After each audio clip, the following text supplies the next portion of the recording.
Welcome to the Forefront Radio. Welcome to the Forefront Radio. I'm your host, Afia Levi. Hope everybody's doing all right. Hope everyone is doing all right. So let's get right into it, y'all. We're going to talk about the CIA's official CIA manual of trickery and deception. Y'all, this is going to be a doozy for those of y'all that are new to this information. You're going to be shocked and amazed that your government is involved with witchcraft, straight up. But those that actually read and study the Bible, we already know this thing. But this is to help and educate those that are not informed. This is for educational purposes only. This is declassified information, so you can look it up. I downloaded it online, so you can readily find it online as well if you care to do so. All right, let's go right to it. Acknowledgments. Acknowledgments. It is unlikely, listen close, it is unlikely that either John Mulholland or Dr. Sidney Gottlieb, the CIA officer who authorized the creation of, quote, some operational applications of the art of deception, end of quote, and recognition signals, ever anticipated their manual would become available to anyone without security clearances. Both men understood that their respective professions as magician or CIA officer required oaths of secrecy. The magician oath states, as a magician, I promise never to reveal the secret of any illusion to a non magician unless that one swears to uphold the magician's oath. In turn, I promise never to perform any illusion for any non magician without first practicing the effect until I can perform it well enough to maintain the illusion of magic. Y'all see that? So, what are we getting into? We're showing you that many of the political states always had involvement with magicians. We call it intelligence agencies now, right? But they've always had the art of deception, curious arts, crafts that they would do in order to deceive the masses. So now, watch this. Let's go down right here. In a sense, this book is the result of two historical accidents. The first accident is that of thousands of pages of research conducted under the CIA's decade-long MK Ultra program. To our knowledge, only two major research studies, Mulholland's manual, survived CIA Director Richard Helm's order in 1973 to destroy all MK Ultra documents. Mulholland's manuals are a rare piece of historical evidence that the CIA in the 1950s, through MK Ultra, sought to understand and acquire unorthodox capabilities for potential use against Soviet adversary and the worldwide communist threat. The manuals and other declassified MK Ultra administrative materials further reveal that many of America's leading scientists and private institutions willingly participated in secret programs they agree were critical to the nation's security. Interesting information, folks. Let's keep scrolling down. Y'all can read this on your own if you want. It's a lot of information on here, but we're going to go right to the point that I want to make, right? Let's go right to the point. Here we go. Let's start right here. It says the Soviet Union successful testing of nuclear weapons in 1949 caught the United States by surprise and created two nuclear powers competing in an international atmosphere of fear and uncertainty. President Eisenhower received a startling top secret report in 1954 from a commission headed by retired General James H. Doolittle that concluded, quote, if the U.S. is to survive, long-standing American concepts of fair play must be reconsidered. We must learn to subvert, sabotage, and destroy our enemies by cleverer, more sophisticated, and more effective methods than those used against us. So, y'all, they're using the same philosophy of the KGB. They're using the same philosophy of Jesuits and Illuminati right here. It may become necessary that the American people become acquainted with, understand, and support these fundamental repugnant philosophies. See that? Yeah. That means they took the gloves off. That's all that means. As a result, watch this. As a result, the CIA's covert action role expanded from Europe to the Middle East, Africa, Latin America, and the Far East, reflecting reflecting on those years. More than half a century later, former U.S. Secretary of State Henry Kissinger asserted that during the decade of the 1950s, only the United States stood between Soviet-led communists and world freedom. Let's jump down. Highlighted portion, underlined portion. Initially, the chemistry branch created and tested formulas or special inks for secret writing that enabled CIA spies to embed invisible messages and other innocuous correspondence. To conceal the liquid disappearing inks, TSS, reformulated the liquids into a solid form that looked like aspirin tablets and repackaged the tablets in pill bottles that would pass unnoticed in an agent's medicines cabinets. When a spy had information to convey, he would dissolve the tablet in water or alcohol to reconstitute the ink for his secret message, y'all. You can't make this stuff up, y'all.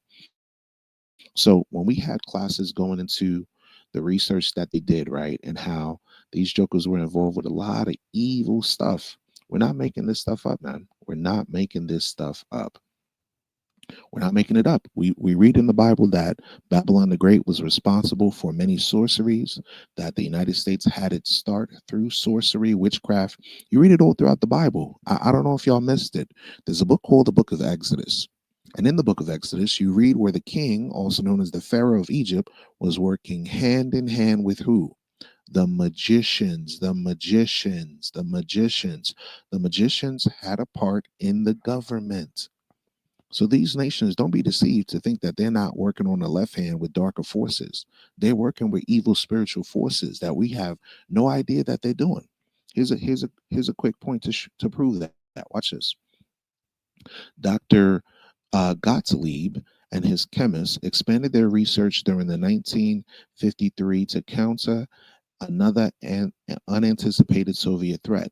The 3-year long Korean War had stalemated, and the alliance of North Korea, China, and the Soviet Union seemed on the road to mastering the art of mind control.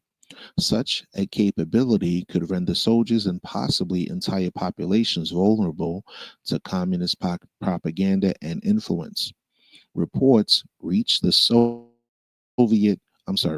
CIA about Soviet clandestine successes with mind control and nearly discovered capabilities to brainwash, recruit, and operate agents with the aid of schmugs. You see that term right there? You see that term right there? Schmugs. So now, I got another article I'm gonna go to real quick that's gonna prove that point. Let's go to another article. We're going to come right back to this, but let's go to another article that's talking about the same thing. We're going to have another article that's talking about the same thing, and we're going to prove this thing right here. All right, watch this. We got another article that's going to prove the point.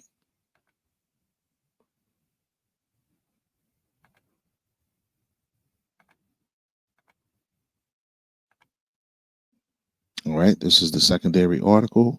Now, this was approved for release to 2010. All right, notice what it says there, CIA. So it's their own documents, okay? Covert Action Information Bulletin number 28. Right? It's like they had a little newspaper thing. Let's go past the editorial. This right here is what I want. Running Schmugs and Secret Wars by David Trong DH. Let's read here. World War II had barely ended when major Western powers scrambled to reassert control over their former colonies. Asia was one region where France, England, and the United States reached understanding about their respective spheres of influence, meaning coercion, forced coercion.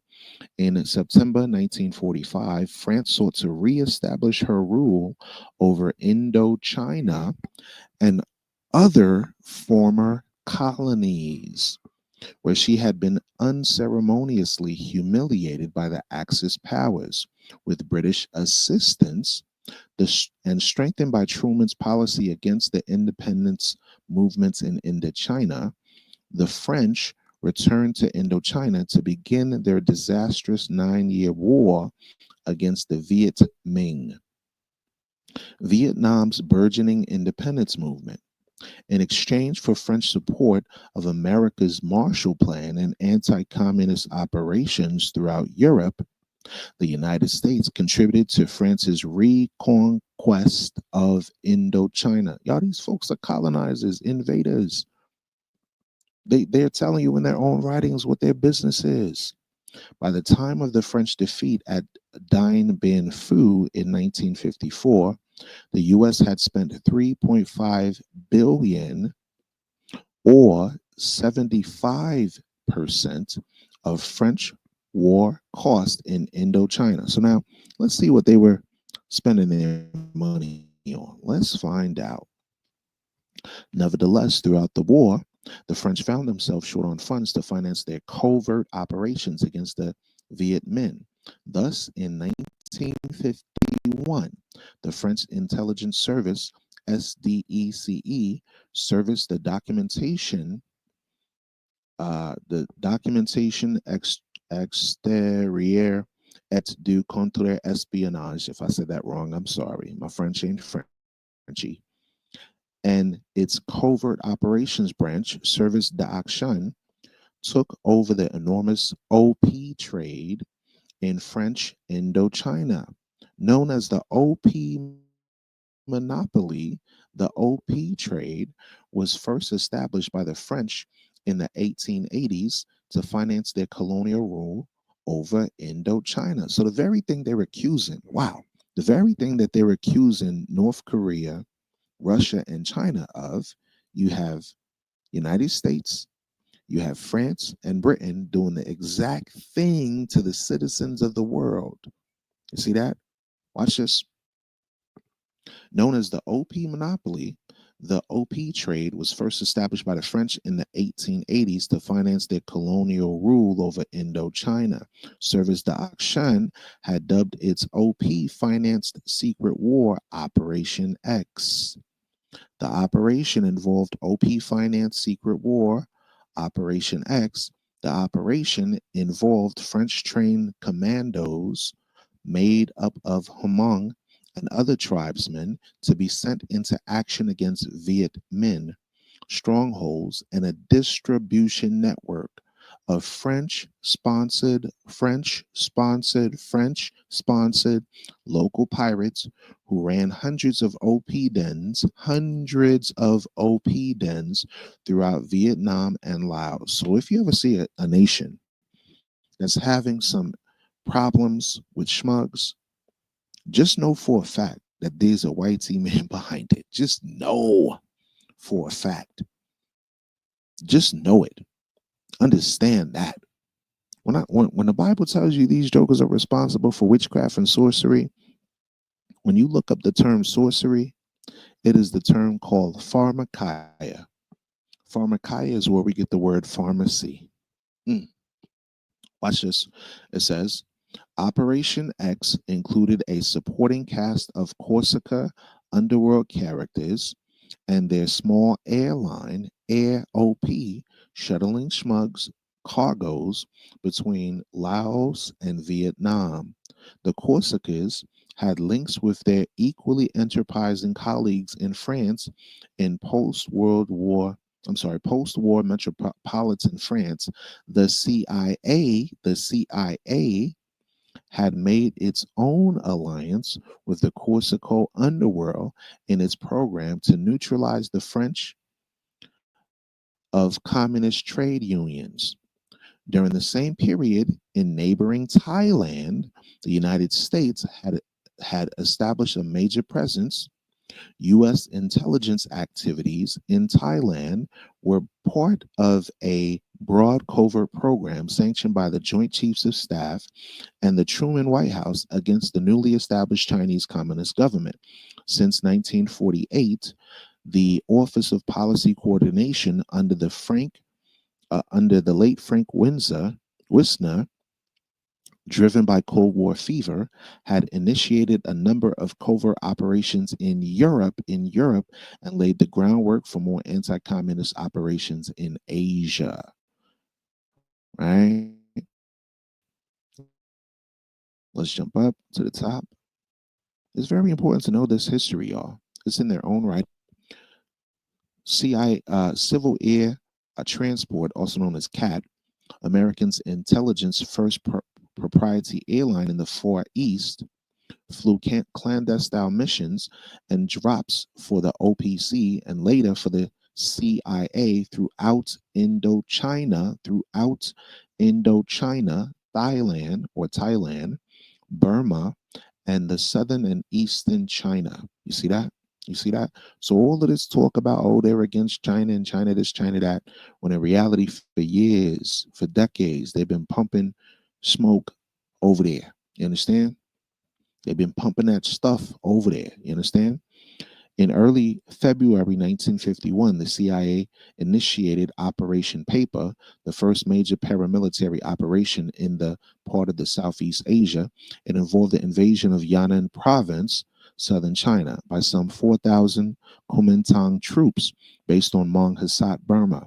KMT General Lee Mee's troops met defeat and were driven back to Burma. With continued CIA assistance, the KMT again tried twice to invade Yunnan province before retrenching itself in the territory of Shan states in Burma. So you'll have people being utilized by the European folks, and they'll put the nation or the country's face as the military opposition against the government structure when in reality it's backed by the West. Just the same thing in Asia is going on in Africa.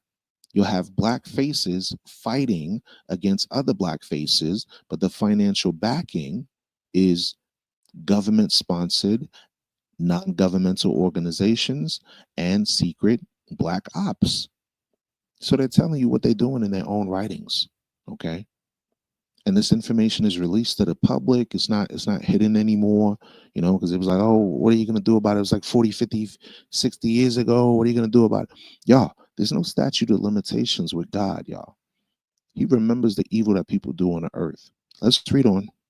Let's jump down to the next paragraph. It says, in the decades that follows, Thailand became a launching pad for the multitude of U.S. covert operations against China. Throughout, throughout the 1960s and early 1970s, as the U.S. increased its role in Laos and South Vietnam, the agency developed its Thai-based covert paramilitary programs against Indochina and the rest of Southeast Asia. Watch this. This theater of operations was also a major OP growing region stretching from southern Hunan to neighboring Burma, northern Thailand, and northern Laos. It was commonly known as the Golden Triangle to OP and her raiders, pushers, and was the source of 70% of the world's OP production in the early 1970s. Wow. Boom. Drop the mic on that. Crazy, crazy work. Crazy work what they got going on, y'all. Crazy work. Now let's go back. So y'all see why the Forefront Radio got to bring out receipts on this thing? Y'all see why we got to bring out receipts to prove to the people what's going on? We got to prove to the people what's going on. Watch this. Let's go back to the CIA manual for trickery and deception, right? It says reports from right here, reports reached the CIA about Soviet clandestine operations, right? Successful in mind control and newly discovered capabilities to brainwash, to recruit, and operate agents with the aid of schmugs. You see that? Mind control appeared to allow communists using the combination of psychological techniques and newly acquired developed pharmacological compounds, pharmacia, pharmakia, sorcery compounds to remotely alter a subject's mental capacities and control his free will. Control his free will. Despite limited research on the similar topics of World War II, and early 1950s, the science underlying the reported Soviet successes remained a mystery. America needed to understand the scientific basis as mind control and develop safeguards and, if necessary, applications for its own use. Meaning what? They used the boogeyman of allegedly the whole Soviet Union scare to now do evil throughout the earth. That's what they do, y'all. Come up with some boogeyman as an excuse to justify doing wickedness across the earth, y'all. Y'all better wake up and realize that we in the belly of the beast, y'all. In March 1953, Alan Dulles, director of Central Intelligence, entrusted the 34-year-old Gottlieb with one of America's most secret and sensitive covert programs, codenamed MK Ultra.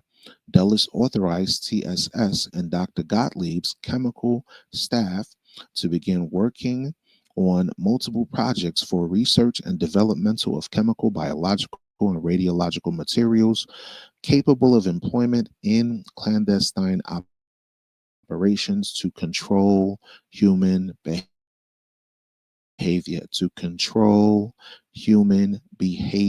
Y'all see that? MK Ultra eventually encompassed 149 sub-projects and remained one of the CIA's most carefully guarded secrets for over 20 years. Its projects aim to understand how schmugs and alki altered human behavior and to protect American assets from Soviet psychological or psychopharmacological manipulation. The research included clandestine acquisition, meaning stealing or making, of schmugs, clinical testing on, and experimentation with humans, some of whom were unaware of said testing. The grant proposals and contracts with hospitals, companies, and individuals. The scientists, aka magicians, aka wizards, investigated topics ranging from a concoction of truth serums to developing humane way to incapacitate guard dogs using powerful tranquilizer mixed with ground beef.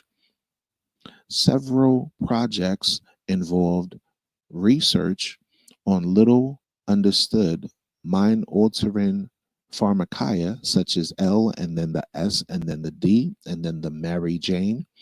In the end, the research produced an assortment of potential offensive capabilities, including incapacitating, lethal, and untraceable toxins. Y'all. Mm, that's it right there in a nutshell, y'all. That's it right there in a nutshell, y'all. So y'all can read this article on your own. There's more information pertaining to it. But when I tell you that these jokers are involved with some major witchcraft and sorcery, y'all thought I was making it up. Because I told y'all before on a previous live, right? That the beast, this system, Babylon the Great, aka the United States of America, they're the mother of witchcraft and sorcery on the planet. And what's the Greek terms sorcery? Pharmakia, which is where we get the modern term today, pharmacy. You understand? Thank you for listening to the Forefront Radio. I hope this information is rewarding for you. Peace and blessings to the 12. Make sure you understand, the more you know, the more you grow. Peace out.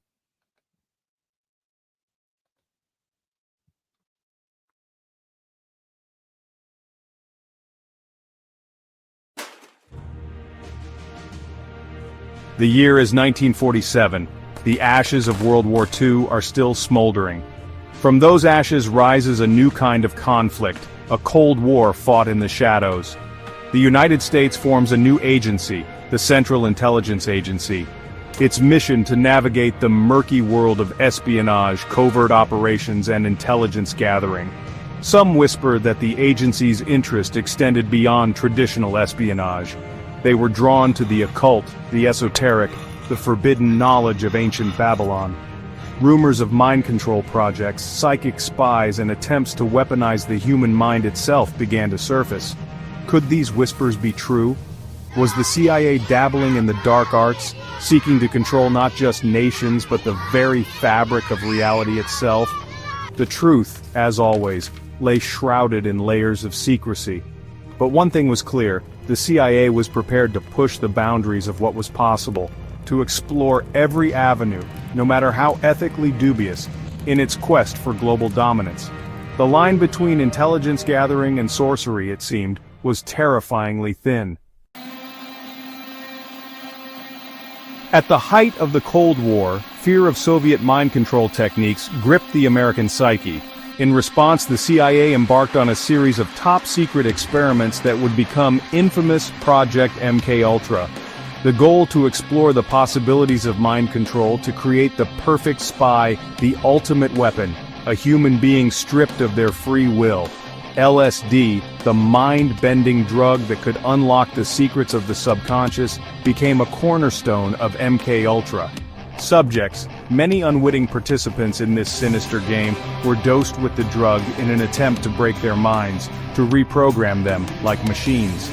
Hypnosis, too, was explored as a means of implanting commands, creating sleeper agents who could be activated at a moment's notice. The ethical implications of MKUltra were staggering. Human beings were reduced to lab rats, their minds and lives treated with callous disregard.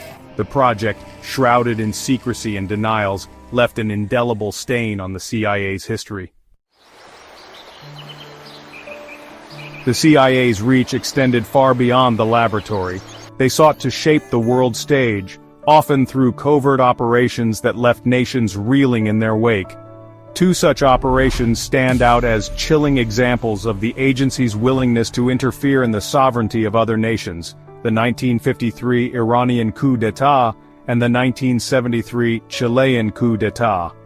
In Iran, the democratically elected Prime Minister Mohammad Mossadegh was overthrown in a CIA-orchestrated coup, paving the way for the Shah's return to power.